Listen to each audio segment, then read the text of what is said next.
Hey guys, Dave from Nerdarchy, 4 nerds, by nerds, hanging out with all these nerds. Ted. Nathan Nerdark. And special guests from Cardboard Fortress. It's that guy you hate on those videos. The Gobble-O Anthony. And today we're going to be bringing you Unearthed Arcana, the Barbarian Primal Paths.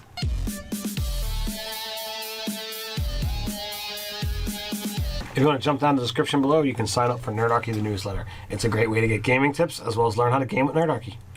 So we have another Unearthed Arcana. Always it states the fact these are playtests. It's not written in ink and blah blah blah blah. Probably break your game, but have fun anyway. Yeah, a bunch of disclaimers from WotC so they can not maybe balance stuff as well as they probably It's should. like, well, it's not doesn't work in Adventure League, but go ahead and use it at your own table because we're not there. Yeah, we're really creative and we don't have anywhere to put it right now because we're not putting any books out. Barbarian has been severely lacking primal paths. We've had 2 to choose from. We got another one in the Skag, which I'm not particularly happy with. Oh, I must have missed that one. Well, they did the Battle Rager in Sword Coast Adventures Guide. Oh, that's why it was in a setting book. Right, and part of their main thing is wearing armor, and barbarians are not good at wearing armor. Sure. So, yeah, it neuters it a little bit. You said Skag, and I was like, are they troll themed?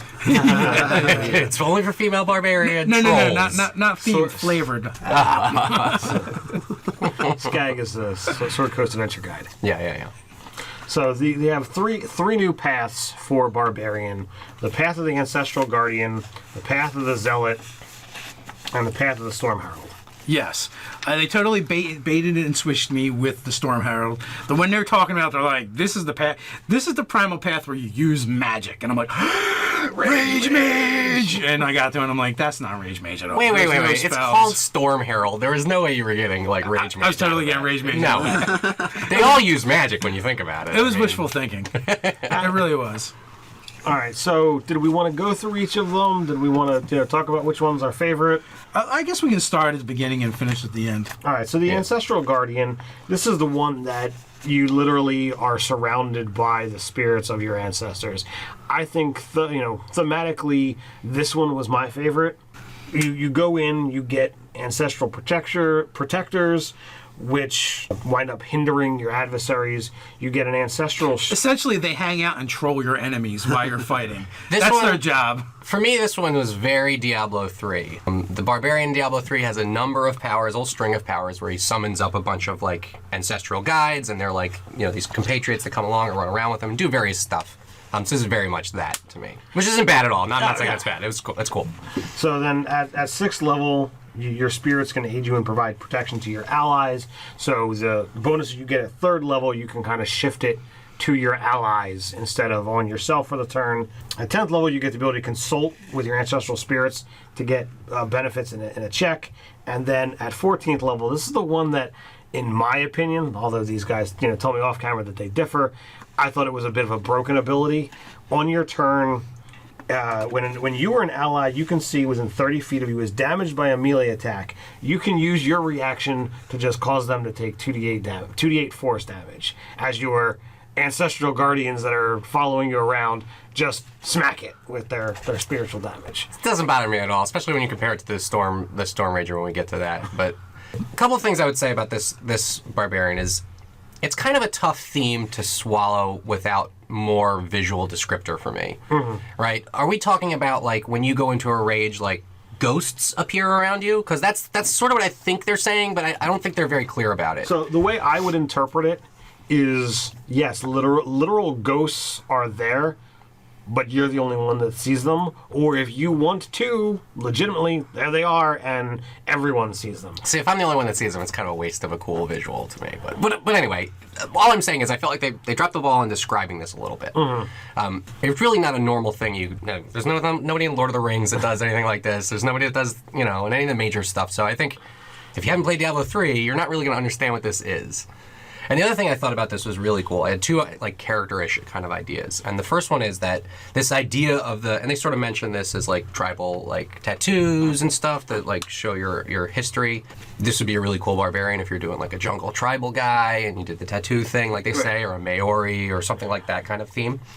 But also, this is a great way to do Valinor elves from Eberron. Do you remember them? Yes, yeah. Their whole thing was reliving the history of their heroes from bygone era. So what could be more of that, where you're literally bringing them into being around you? Especially if you kind of reflavored the barbarian class to not be so barbaric.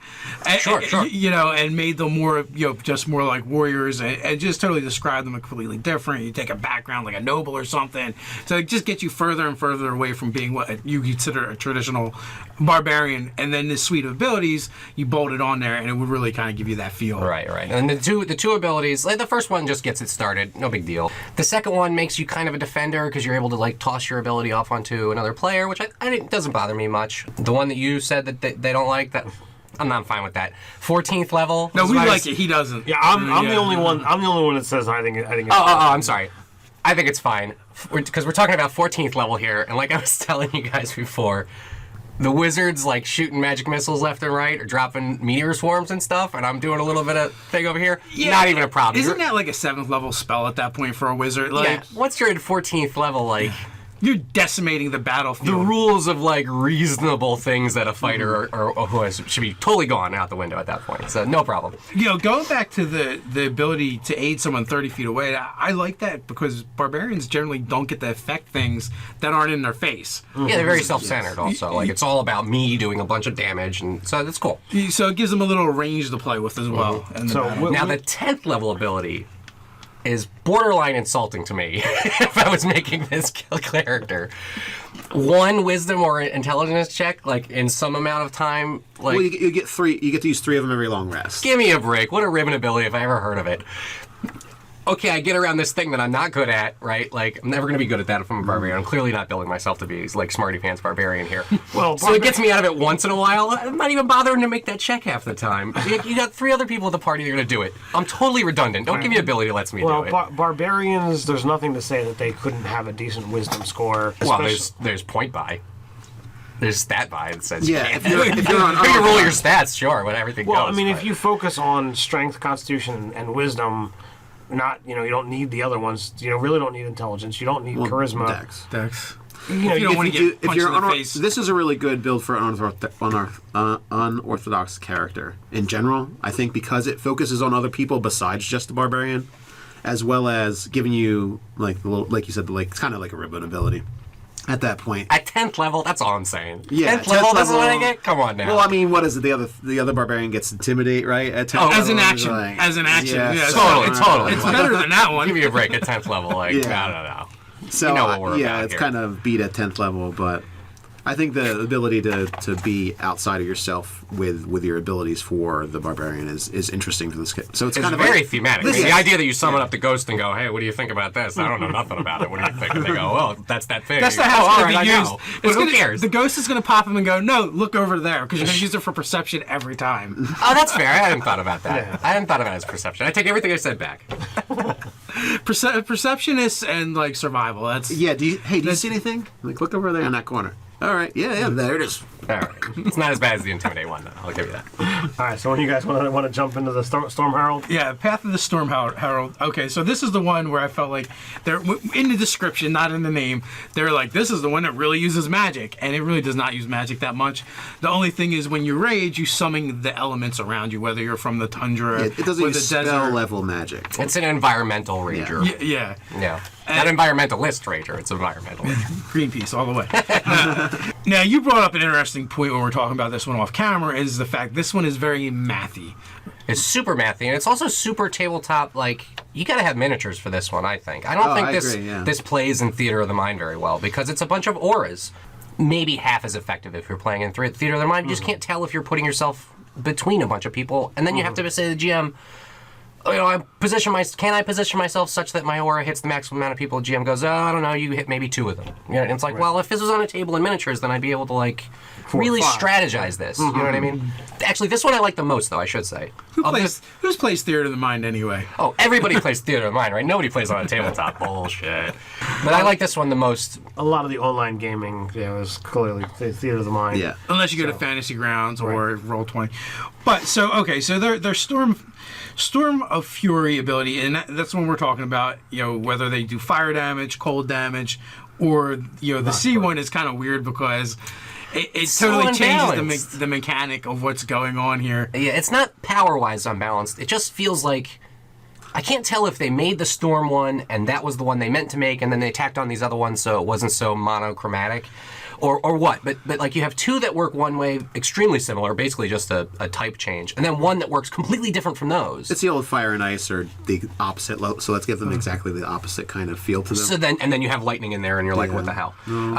So basically, with the two, anyone that ends their turn next to you, they take 2 plus half your barbarian level, Plus a fourth of your barbarian. Oh yeah, 2. Can I call out WotC here for having way too much new math going on? I mean, not like division's new, but where else in the game do you do a fourth of a character level? You couldn't have just said use this stat plus 2. It's a fourth of the level plus just 2. Say use a stat. Just be like, oh, use your con stat. This character needs more or half con. your level, or something. It's going to go up. Just use it. Or just base it on your level. It goes up 1 for every ability bump or feat you get. Like what kind of extreme math did they do that they had to say 2?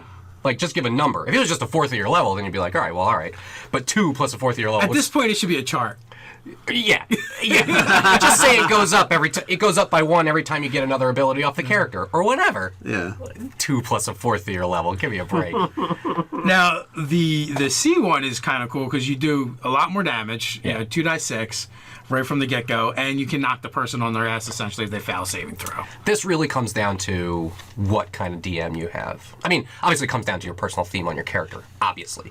But beyond that, the crunch of it comes down to what kind of DM do you have. If your DM throws a lot of enemies at you, then you want the auras that just hit things automatically. If your DM's one of these guys that throws like a big guy at you, you want the one that zaps, because I think mechanically the auras are better because they're just auto damage. The idea of just like a lightning like onto somebody around you every round, that's super cool to me. Bolt out his ass. Don't get me wrong. Like I look at the frost one and I go, here's a barbarian. He like starts the fight up, goes into a rage, and just like cold smoke comes out of his mouth and surrounds him, and everybody's like getting like this around him. Or the dervish, which is the obvious sort of desert one, starts spinning and the swirling, sands come around him. Also very Diablo, by the way.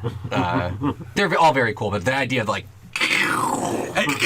And with at 6th level you get Storm Soul, so the weird theme continues in the sense that desert and tundra exactly the same, just the type of damage changes. You have no problem dealing with extreme temperatures, and you have resistance to cold and fire. Is hilarious. But the C one, right? Resistance to lightning damage. Okay, that makes sense, right? Yeah. It's a less water breathing. You just can Right. breathe underwater. Here's the thing that really pisses me off about this. I sound super negative. I like all of these a lot. But here's the thing that really pisses me off about this. Water breathing is so very campaign specific. It almost never comes up, right? But wait, these effects only happen while you're Exactly. raging. Like I'm gonna dive in the water and rage. Seriously? So and in order for a barbarian to keep his rage, he must attack something. Yeah. Right? No, not on these. Not are these ones. These ones that you just get. Oh well, thank God. But still, look at it like this. Like it's so environmental specific stuff like this is so very corner case that this is almost the ribbon ability of this, right? I can breathe underwater. Great. Like I'm gonna go swim in a pool that my rest of my allies necessarily can't, or my spellcaster has breathe water, and this didn't matter. All of these little side effects are really going to be campaign specific. Yes. Whether it be, you don't Extreme suffer cold. extreme heat. Well, that's what I was extreme going to cold. say was, as campaign specific as water breathing is, the other two are even more campaign specific. Can I imagine the last time I played in a game and someone said, "It's you have a winter so coat?" hot in here." Not that you're taking fire damage. No. It's so hot in here that you're exhausted faster. Never. And also, the rest of your party's screwed anyway, so who cares? Like, well, I'm not tired. These guys all have to take a nap, but I'm not tired, so that feels great for me. You get the mock. Who cares? You throw them in the wagon, you start Well, pulling. you do also get the resistances, right? Yes. Yeah, well, they all give you the resistance. They give you some combat, they give you some non-combat. Yeah. And lightning is kind of the beat one, I'd say, out of the three. Out of cold, fire, and lightning, I'd say lightning's the least used. Yeah, it's a colder lightning is debatable. Fire comes up the most. The thing about it is fire that and poison.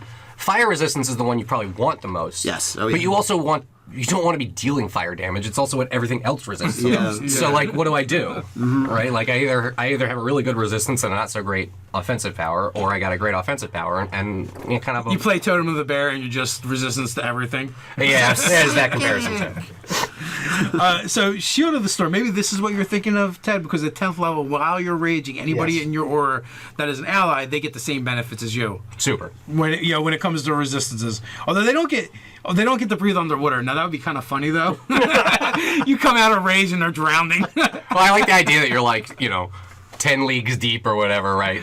Everybody's breathing because of your aura. Yeah. And then you're going, please don't let him not take damage this round. Or please make sure that he has something to hit this round, or else we're all going to drown. The party takes turns knifing him. Yeah. Just to make sure. Keep breathing. Keep being angry. Well, that's why it's good that's not based on whether or not you're raging, right? True, but it would be funny. Sorry, I still love the idea that these Oh, only yeah. work when raging. That would be a really Hilarious. quirky thing. So, Raging Storm. So, 14th level, their last and final ability, which I don't actually remember what it is, though. I read it yesterday. All right, so the Tundra, the air around the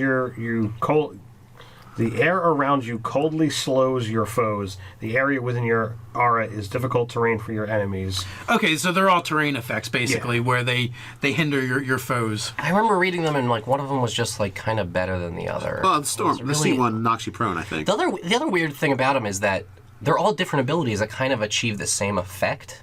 Like I just don't understand why they made them different. The desert, they make a save, and if they fail their save, their speed is reduced to 0. Right, so it stops you. They could be, trying to approach you or trying to leave you. Like, nope, I'm not going anywhere. All right, so it's save or stop. Another one is Saber get knocked prone. save or knocked prone, which is just kind of worse than stopped because you can jump back up if you have enough speed. But And the other one is Difficult terrain, difficult so terrain. half your move. halves your moves. So I mean, to me, flavor-wise and mechanically-wise, this is like 3 ways of achieving the same result, and I just think it's unnecessarily complicated for WotC to put out 3 different ways of doing the same thing. Like they could have all been difficult terrain. Like who cares? The people want differences, and if it's like, it achieves the same effect, and you just put the mechanics, just flavor them differently, people don't feel that there's actually options. Yeah, but okay. So hypothetical situation. We're playing 2 barbarians in a game, right? You go cold, I go hot. Right? Sounds like a cool party. Two hot and cold barbarians, right? The Thunder Brothers or whatever. And so we get to this level, we're doing this thing, and now you got this aura going, and I got this aura going, and we double aura somebody, right? Now they're going to take difficult terrain, and then they're going to make a save, and they're going to make a save and get reduced to 0, and then make a save and get knocked prone, right? Double saves for different effects all the time, right? Instead, if you just had them be the same aura, then us putting our auras on top and trying to pull this shenanigans wouldn't happen, and we could skip a die roll. We don't have to have save.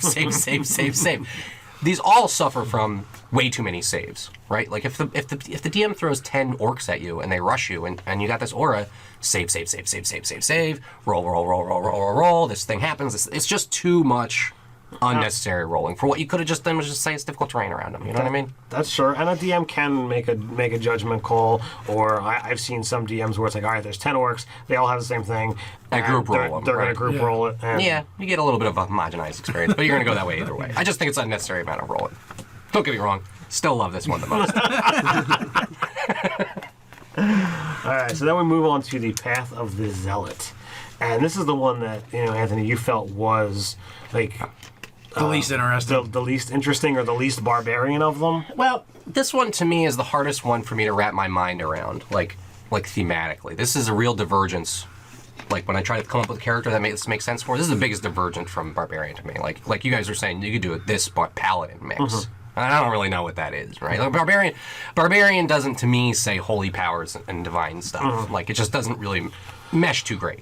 Well, a champion of your tribe and anointed by the gods. I could say it. And if you were doing like a Greyhawk thing, you could say like this is a barbarian devoted to Cord. Like that was always a real weird place to be. Because should you be a cleric or should you be a barbarian? The gods? I think they mentioned like Tempest from Forgotten Realms. Yeah. Hector from Greyhawk or Hexter or whatever his name is. Or, if you didn't want to do the dark paladin for some evil god on a villain, like this could be a way of doing that. Yeah, I was right? just going to mention that I think that they would do really well as like cultists of a certain Yeah, if you needed like a big like heavy hitter for some kind of evil cult, Yeah, it like says, this makes sense. A variety of gods across the worlds of D&D inspire the followers to embrace this path.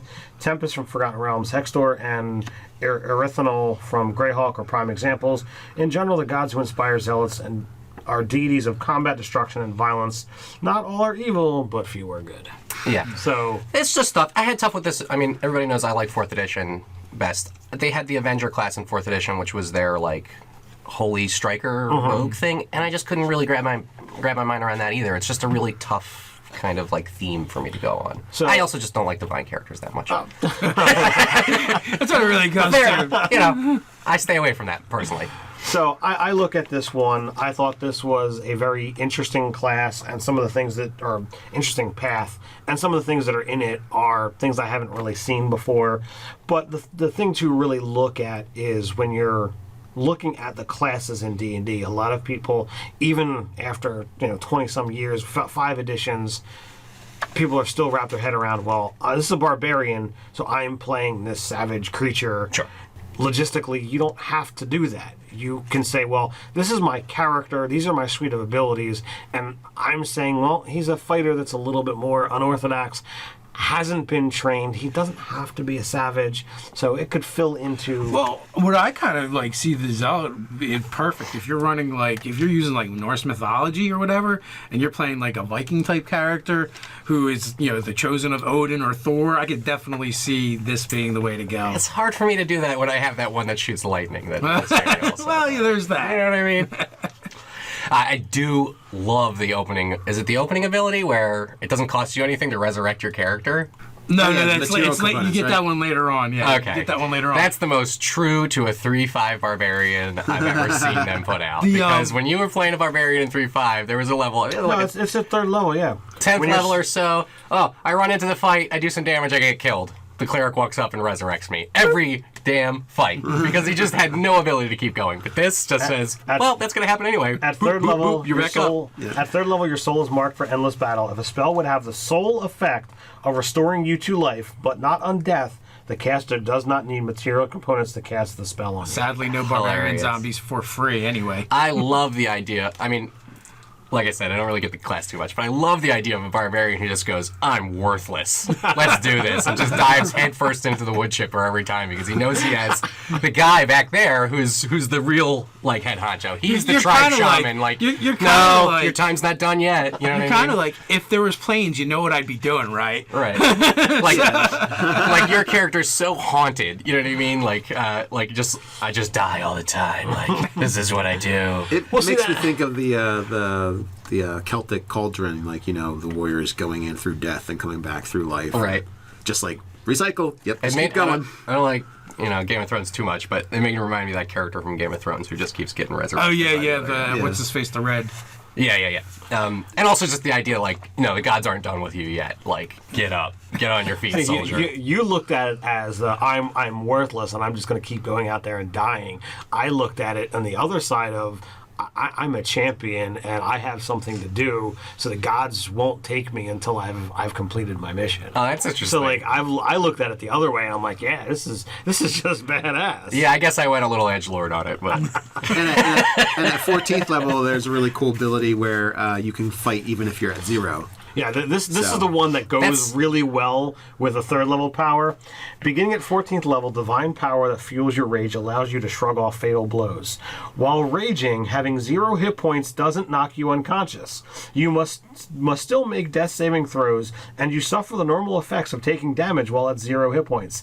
However, if you would die due to failing death saving throws, you don't die until your rage ends. Now, I skipped over the 3rd level ability. I had no idea it was free to bring you back except for the spell. So I was like, this isn't that cool. well, now guys. maybe you guys who play spellcasters can inform me here, but when you resurrect somebody, generally it costs you like a big expensive gem. At 3rd level, if you do it within a minute, it's a $300 gold piece gem. So this voids the cost of the gem. Yeah, you can just walk up to This them at the end isn't of the like fight and go boom. It's not like 3-5 where this is going to cost you experience or No, something. no, no. There's All no right, so this downside. essentially makes that free. The third level spell revive. Revivify. It's kind of like, well, he was mostly dead. He wasn't totally Right, dead. he was given his last breath. And he just Yeah. shoved it back his throat. Yeah, right. just like, Okay. get back in. So you have a minute to cast the spell, and it restores them to a hit point. So it's not like, oh, you're good to go. Right. You know, some of the later spells that can cost 1,000 gold piece gem, it's like, oh, look, here's your finger. Everything else was melted away. Boom! You know, you're back and you're full and you're ready to go. So all your equipment's gone. So now with that power, That's you rough. can get disintegrate it, I think, and gather some of the dust together, and boom, maybe. Just add some water to the Yeah, add some water, make a little paste man. So I don't remember what else does it do, because all of that's very cool, but it doesn't add a lot to your theme, right? And so if I'm choosing like what's the more interesting character, So, like well, at third level, this one also gets an aura when you rage, and basically you become a holy bug or unholy bug zapper, as the case may be. We were kind of talking about like. does the holy or necrotic damage around you? The radiant or necrotic, Okay. like die 6 plus half your level, and we're talking about like, well, it's not really enough to take out kobolds and goblins until higher levels, but pixies and sprites, you could technically be like a pixie sprite zapper. You know what I always like about that is that, you know, you're making a barbarian. You're trying to swing through the fences here. You're like, I got to deal 20 damage on every hit minimum, or else I'm not doing my job, right? Like, give me the biggest axe. I'm going to chop the hardest I can, blah, blah. And then you have this thing go, beep, here's 2 damage.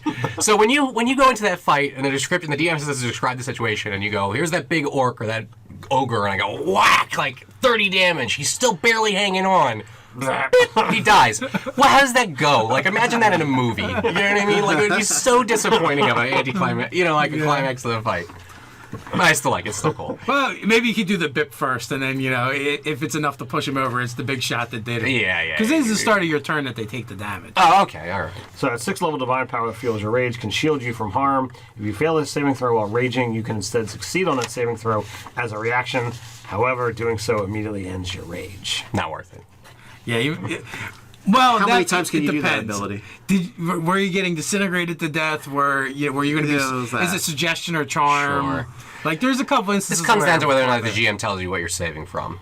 A lot of GMs yes. don't, right? A lot of GMs just go make a save, and then you go, well, I don't know if I want to do this or not. Oh, you didn't. You decided not to. You're set. Actually, It was a disintegrate. You're gone. You know what I mean? Yeah. it actually doesn't say how often you can do that ability. It says, however, doing so ends your rage, and you can't rage. It'll be against limited it. by your rage. Yeah, it's limited by your rage then. I was So curious. it's also limited by your reaction.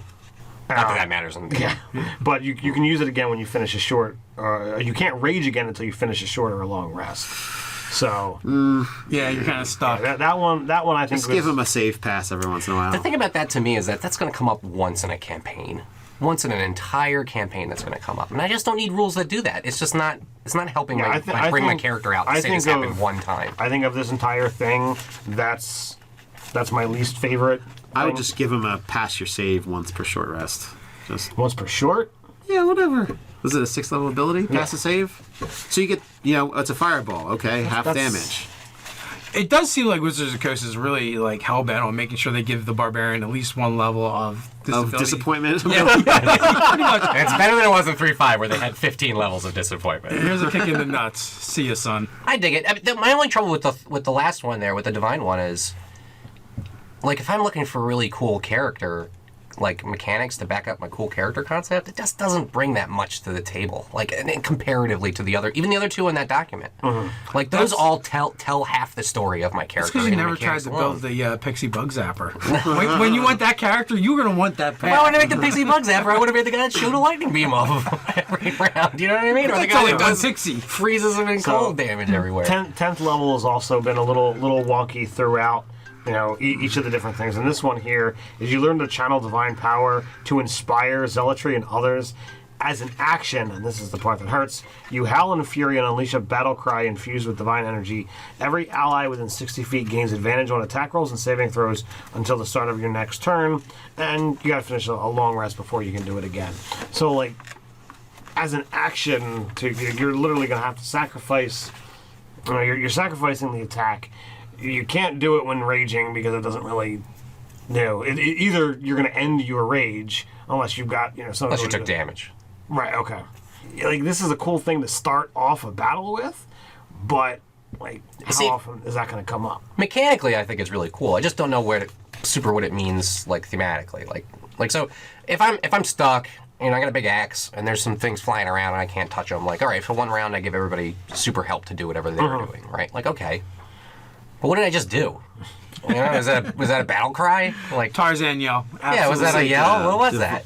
It says you unleash a battle cry infused with divine energy. Yeah, so, all right. so it's like favor from deity. You know what it makes me think of? What was the video game where you like, where it was like throughout time, you're it's a fighting game. Time Killers. Time Killers. Oh, That's okay. it. I thought it was something like that. Yeah, yeah. Time slashers. The Viking. Someone should make a time slashers game. Time murderers. The Viking absolutely did a thing like that made it feel like where like the lightning strikes him and he raises his axes in the air and stuff like that. So what if you did something like that where you thematically describe it that way and then from you like the spectral lightning pours from the sky over your character and then arcs off to the other players that are get the advantage. That'd be cool. I mean, as long as you have a DM that's willing to let you have some fun with the descriptions and stuff. The other thing I wanted to say about this like unkillable, like keeps coming back, like you can't keep him down. The Revenant Barbarian. What a great villain this would be, like, or a henchman, right? Like not the main villain, but the main villain's side dude. Is like you keep sending him after you, you keep like hacking him up and trying to like throw him into volcanoes and stuff to make sure he's dead, and the villain just keeps going, nope, he's back. He's back. More equipment. He learned what he learned from that fight, and now he's gonna fight you again. Like every time, like you can't keep this dude down. He's essentially the T-1000. Yeah, I mean, you could say like, he's a lich or whatever, and that would probably solve it. But it's so much cooler to say he's this. So, what do you guys think? Are you digging on the Primal Pass? Let us know in the description below. While you're at it, like, share, and subscribe. Check out all the social links down below. So until next time, Stay nerdy.